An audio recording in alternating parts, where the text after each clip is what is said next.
everyone, and welcome to Felix In Space Time. In today's video, I had an amazing interview with the YouTuber Ellie In Space. If you enjoyed this video, don't forget to like and subscribe. Enjoy. Thank you so much for coming on here for interview. We'll get straight to it with my first question. For those who may not know you, can you tell everyone a bit about yourself?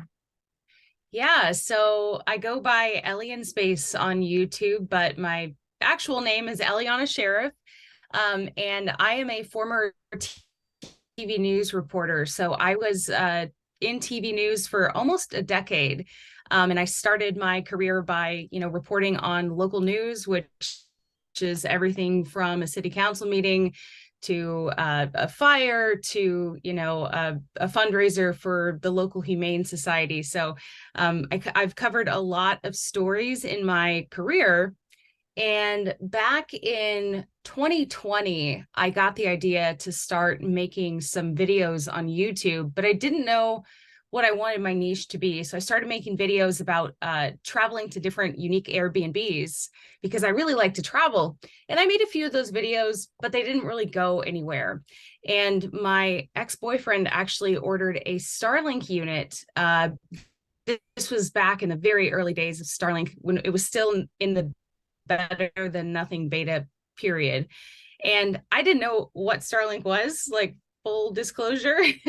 And he was like, hey, I know that you're trying to get views for your channel. We should make a review of Starlink because there's a lot of interest and not a lot of people can get access to it. So I thought, okay, why not? So we made a video. And actually, this is kind of a funny little anecdote. The first video that we tried to make, it didn't work. The weather was terrible that way. The way that we wanted to power up the device didn't work. It was super windy. So we went to all this effort to try and make the video, and it felt like a waste of time. And so I almost just said, screw it, like no one cares.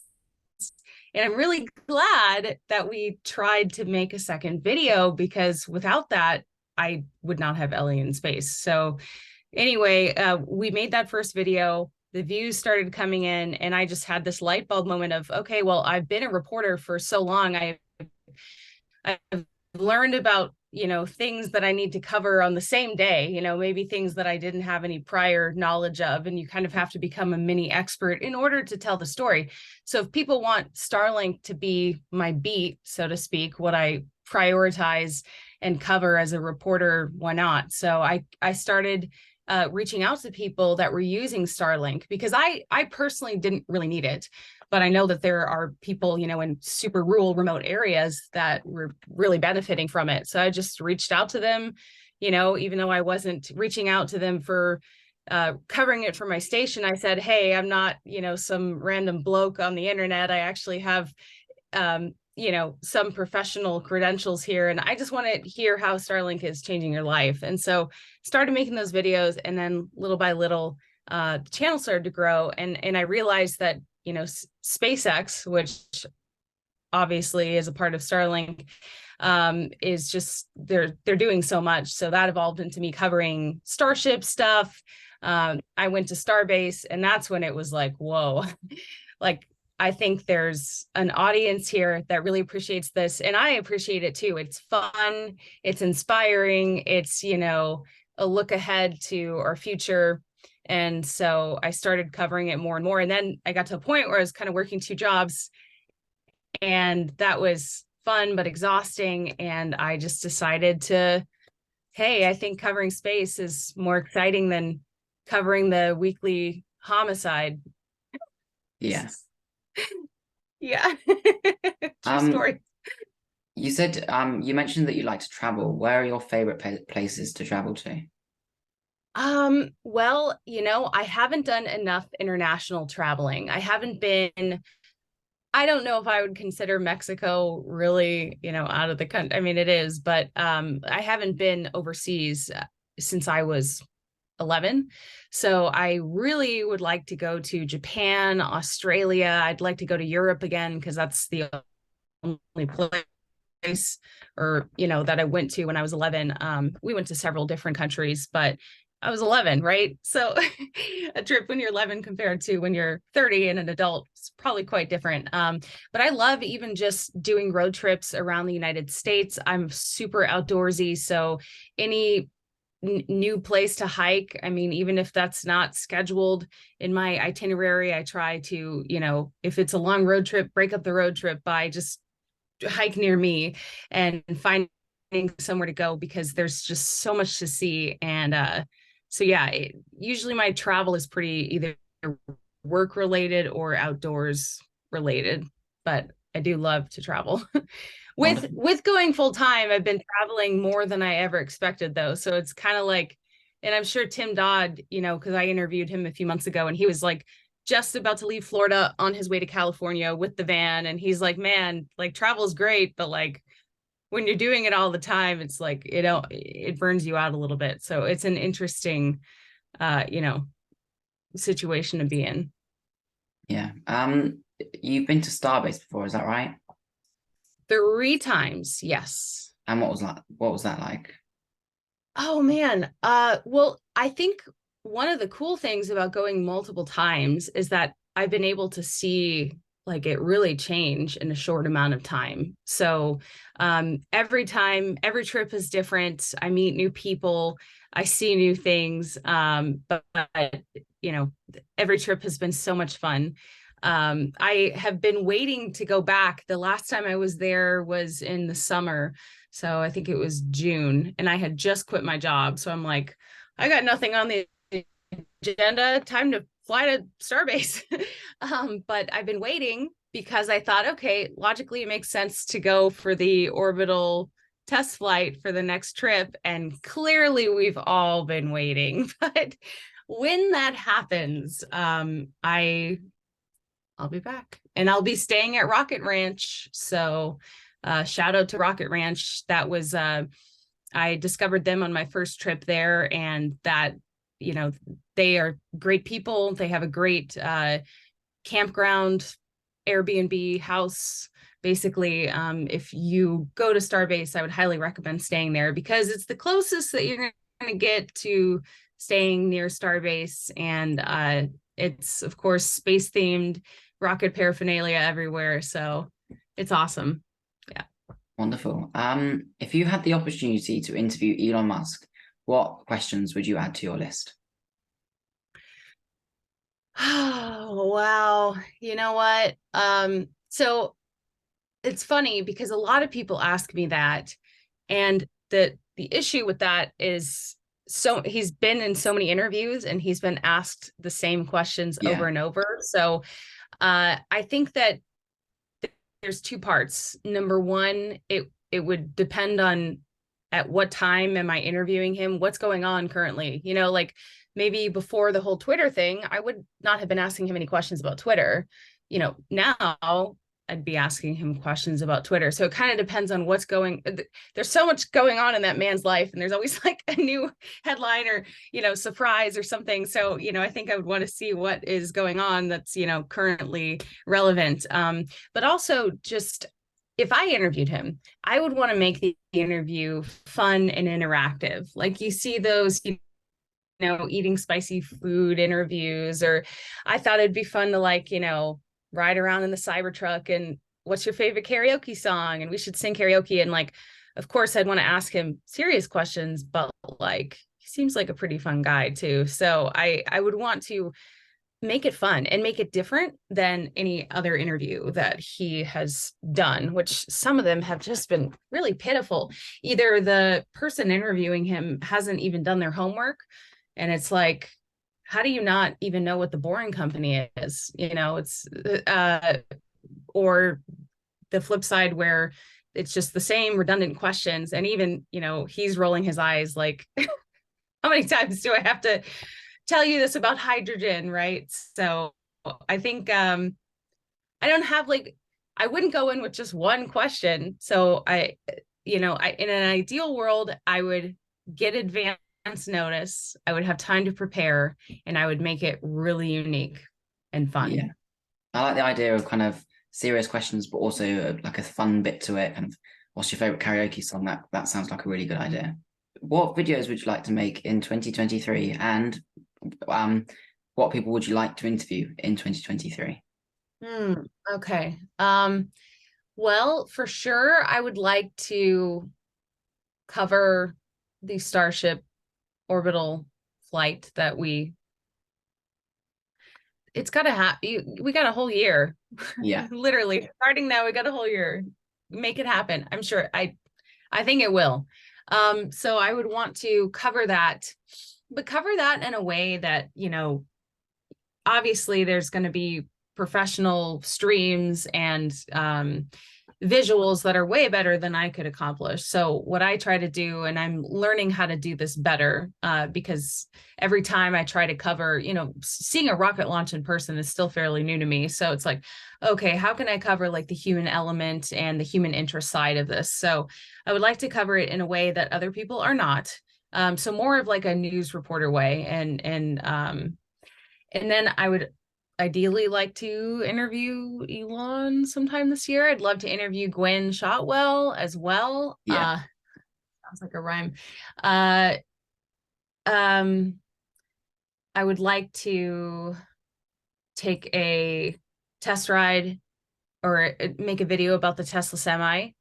So that would be really cool. Like my ideal vision is I'd be able to like shadow a Tesla Semi driver for a day and see what that's like on the road. Hopefully we get Cybertruck deliveries. Um, what else?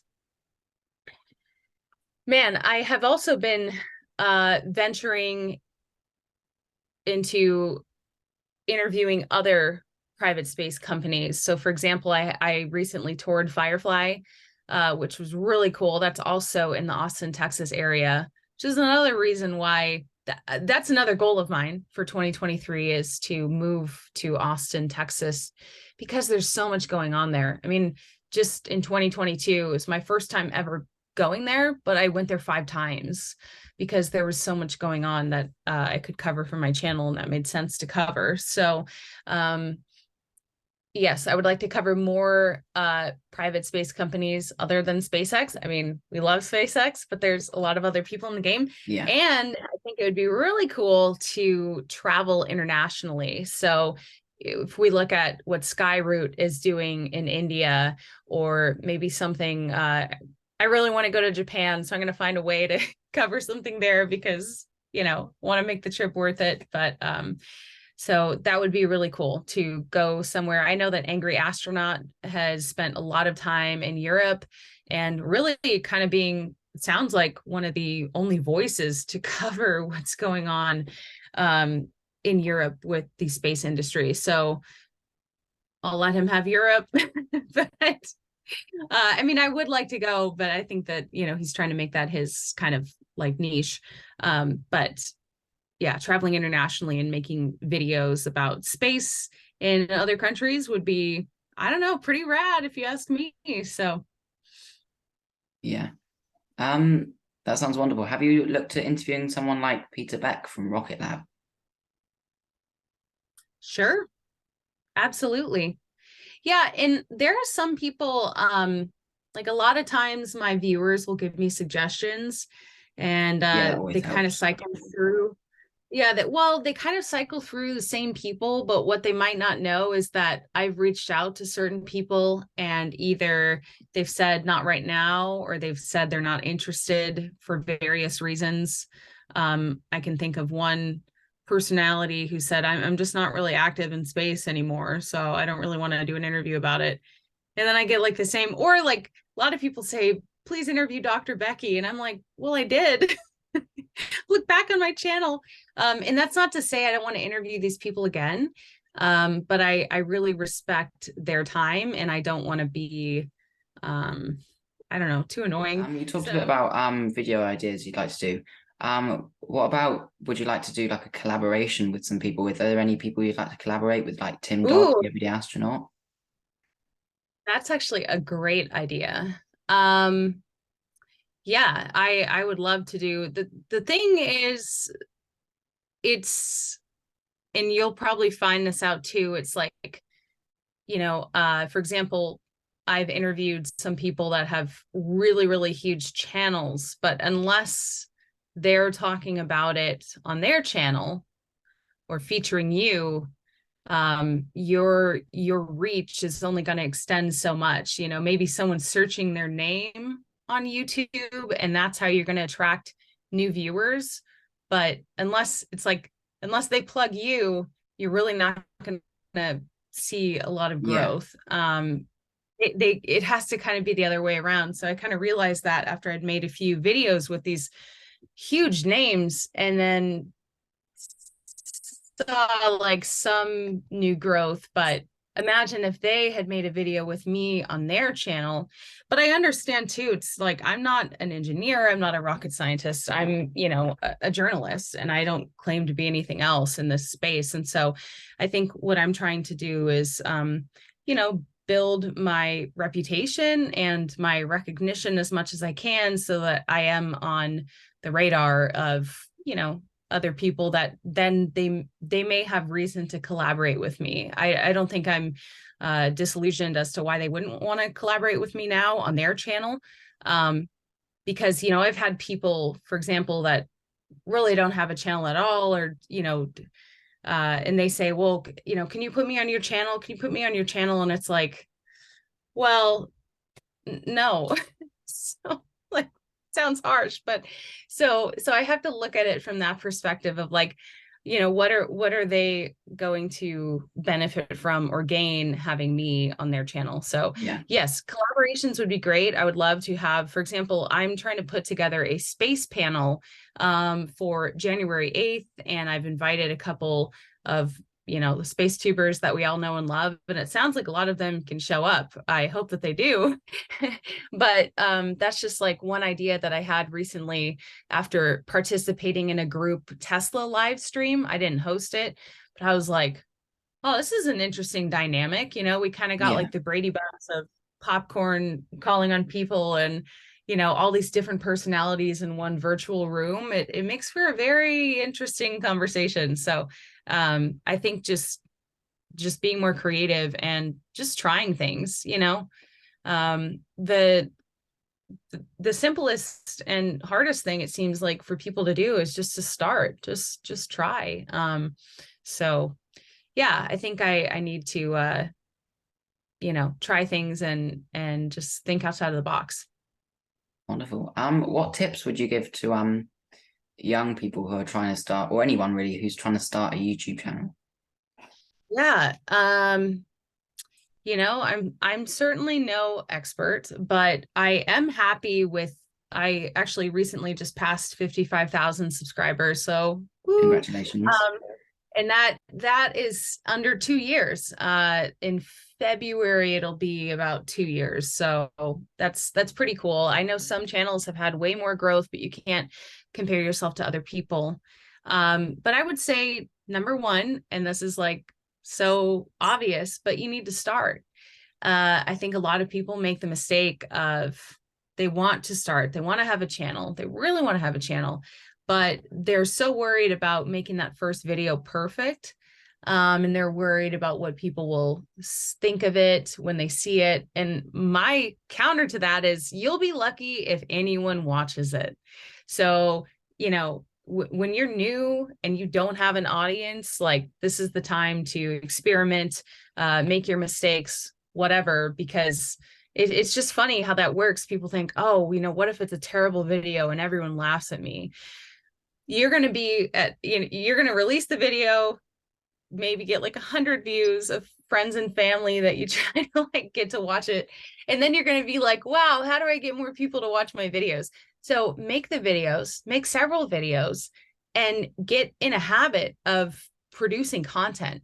Because that's the other thing that I think a lot of people struggle with is, okay, maybe they make one video and it took them over a month, and then they're slow, like they're not making consistent content. And I'm not saying you have to make one every day, but if you're only making one every 3 months, you know, you're gonna have trouble growing. So that's really important, is to just do it, man. Nike, just do it. I would say also, you know, once you're there's some great videos too. Like there's so much free information and strategy on YouTube on how to grow your channel. It's kind of mind-blowing. So there's a couple videos that I could recommend. And I search them from time to time too, just to get like new inspiration. But, obviously title and thumbnail is really important. Yeah. Important, right? If you title something, space update about what? What is in it for the viewer? Why should I click on your video and invest my time? So you have to be a little bit more specific about what your video is about, but you also don't want to give the whole thing away. You want them to be curious. And then with the thumbnail, that I haven't mastered the thumbnail at all, but I know that it's really important. And when I've had a video that has really succeeded, so far my most viewed video has almost 700,000 views, which I still want to crack that million, but I'm happy with that. But I look at the title and the thumbnail and the timing of when I released that video, and I'm like, it was the perfect storm. It was like, the recipe for success on that video. And unfortunately, I haven't been able to recreate that for every video, but you just got to keep trying, I guess. Yeah. You mentioned about your 2-year anniversary in February. Yeah. I've also got a 2-year, my channel 2-year anniversary is also in February. Have you got any video ideas, like a special video you'd like to put out in February? No, but I should. Thanks for reminding me that I should think of something. No, that's actually, I think a giveaway of some sort would be really cool. I guess I've officially done like 2 giveaways kind of on my channel. So that's like been really cool to actually go to the post office and send something to someone. I'm like, well, this is fun. But yeah, I think that would be a great idea. And it could be simple, it could be extravagant. That'd be a really good idea. I think it would be cool to do something at Starbase, go back there, and not sure what, but I need to think of something. I got 2 months. Well, not even, because it was kind of mid-February. I guess I need to like pick a date. Maybe, what do you think? Maybe when I got monetized. Yeah. Because that only took about 3 weeks, but that way I have like a specific date. That kind of works. Yeah. That works. It took you 3 weeks to monetize. Wow, that was quick. It was like maybe a month. It really wasn't. Well, since when I picked my niche. So when I was still making the Airbnb videos, no. But when I found Starlink, it was very expeditious from there. It was really fast. Amazing. How did you get interested in space and space flight?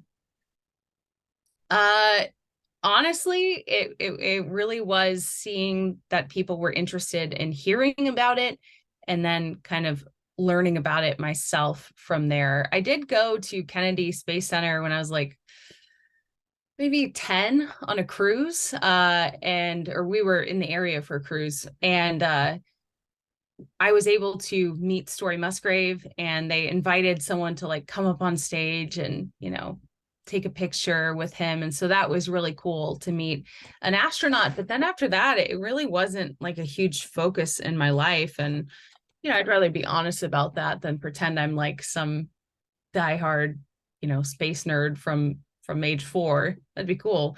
But I've learned so much about it since really diving into the space community. And for example, back in October, I was invited as kind of an influencer at this AIAA space conference. And so that's really cool. That's like really cool that I went from having really not a lot of experience at all in this area to someone that, I'm making it onto people's radar. And because of that, I want to be sure that I continue to educate myself and learn and just stay up to date on what's going on, because I want to have, the knowledge to back this up.